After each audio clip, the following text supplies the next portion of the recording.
in what world are you better off when more kids have peanut allergy? How does that help anyone?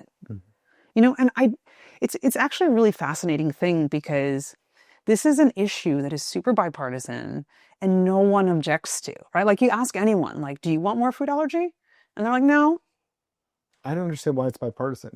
Where's the? I'm sorry. I'm just saying, like, it's not a Democratic issue or a Republican issue. Like, everyone thinks we should have fewer food allergies. Like, nobody wants more sick babies, right? Like, nobody thinks that this is like, it's such a low cost intervention. Right. It actually is a $0 bill in every state because it has no cost. Because when the insurers pay for food allergy prevention, they save so much money on the back end that they make more money and the state doesn't give them any more money. So it's a $0 bill. I don't understand the friction. Where's the friction come from? The insurers. We've had an endless number of conversations with insurers who will say that we fight laws that tell us what to do. And then so we've gone back to the insurers with the allergy societies and said, well, how can we get this done without passing laws? And they said, you can't. We won't do it without a mandate. We have them on the record saying we won't do it without a mandate, but we will fight the mandates. And then it leaves you in this like terrible Luigi Maggione place where you're like, what is this?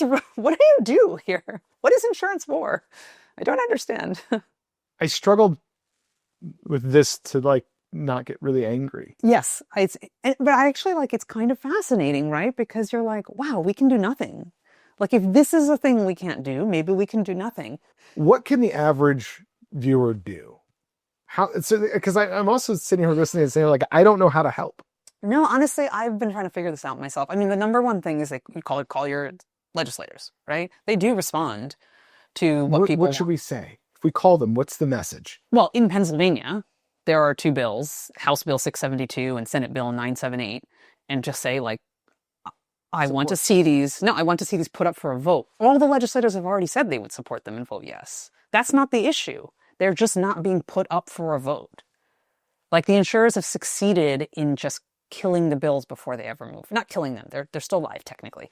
But they're in limbo because they haven't come up for a vote. But because no one's going to go on the record as a legislator and vote against this. Like, what, you want more sick babies? Right. Tell me more about that. You know, so they're succeeding by refusing to let them come up for a vote.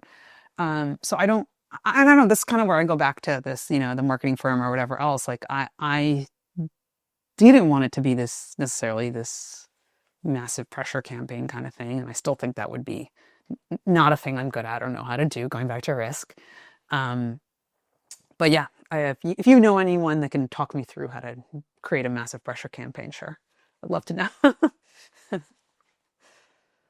Well, let's put it out and see if there's anybody on the web that can help us, right? Yeah. Seems really interesting.